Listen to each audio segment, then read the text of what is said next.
name is Allan Zeman. I've lived in Hong Kong for over 50 years right now. I changed my nationality in 2008 to become Chinese. I used to live in Canada. I came from Canada. And I've been responsible in Hong Kong for many things. I did Ocean Park. I was known as the Mouse Killer for 12 years in a row while I was the chairman of Ocean Park. I redid the whole park. I built the Lan Kwai Fong district, the nightlife district, entertainment district, and Lan Kwai Fong. I took a street and made it into a very famous brand throughout China, throughout the world. Obviously, the pandemic was really probably one of the most difficult periods in most people's lives in businesses. Restaurant business, although I am a landlord, I have a lot of tenants in the entertainment business. For, let's say, this last Omicron, it's been very difficult because it's different than Alpha Delta. Alpha Delta virus attacks the lungs, and so it doesn't transmit as quickly. Omicron absolutely is upper respiratory, so it really attacks the throat and the nose, and so that's why it transmits so quickly, unlike the previous two viruses which we went through. And Hong Kong did a good job during the other two viruses. We were able to, we had the borders closed, and we were able to really do business. We almost had zero infections, and so it was very good. Suddenly Omicron came along, and from January, many of my tenants, bars, clubs, have been closed since January. No income, no people. They have to pay rent, they have staff. I have some of my own restaurants as well. I'm a landlord for those restaurants, but the same thing. We can only have lunch business and from 5 a.m. in the morning till 6 p.m. Only 2 people to a table. Very difficult to survive. But I was forced to, as a landlord, I wore 2 hats. One hat as a landlord, I was forced to give concessions in rental to many of my tenants.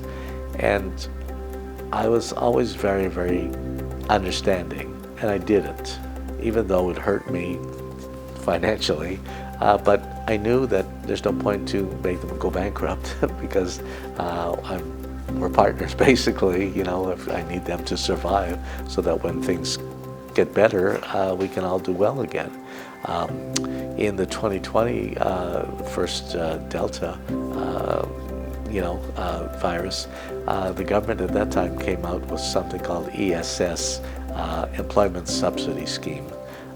And that was for 6 months closure, up to 9,000 Hong Kong dollars per staff. And that really helped a lot of people, including ourselves, to survive, because the government actually helped you to fund for 6 months. This time, Carrie Lam, the chief executive, came up with ESS, which is again, the Employment Subsidy Scheme, but for 3 months, starting May, June, July, and basically for 8,000 Hong Kong dollars per staff, provided you don't fire your staff, and this really helped a lot. I mean, this will help a lot for many businesses, especially in restaurants, especially in entertainment. Well, with the virus, it became a real nightmare for many people. Unfortunately, many deaths in Hong Kong. I mean, Alpha Delta, we only had 213 deaths in over 2 years. Suddenly, Omicron comes along, and the elderly people were not vaccinated. Hong Kong people, because of Alpha Delta, the 2 years we did so well, many didn't want to get vaccinated. Oh, I don't need to get vaccinated, what for? But yet, the only way to solve the problem of the virus is to get vaccinated, not unlike the flu vaccine, which comes every year.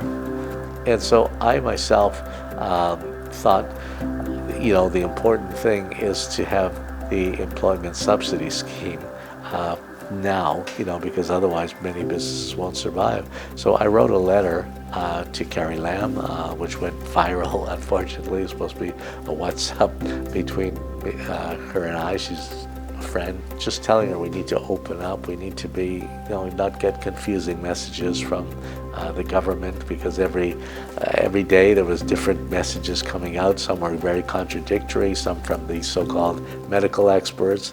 People were confused and people were worried, and so that letter went viral and actually did a lot. So now, starting on April 21st, we will now have the opening of the restaurants, the nighttime business, till 10 p.m., which will help a lot. So you have now lunch at 4 people to a table, which again, it's an improvement. And then in May 21st, 1 month later, we will then have bars and clubs, so many of my tenants can open up.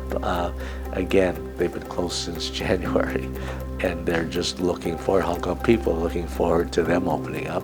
And I think that business should be good, hopefully. And then gyms are opening up in April 21st as well, because they've been closed also since January. Many have closed down.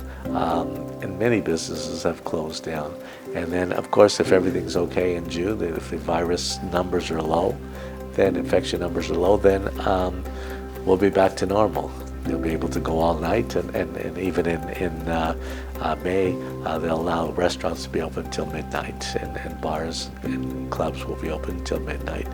So we're slowly getting back to life again, and I think I've helped a lot with it, kind of helped the government to come out with one message. We see now Carrie Lam every day at 11 a.m. comes out with, there's one voice now telling the public what to do, what to expect, and it's really helped a lot.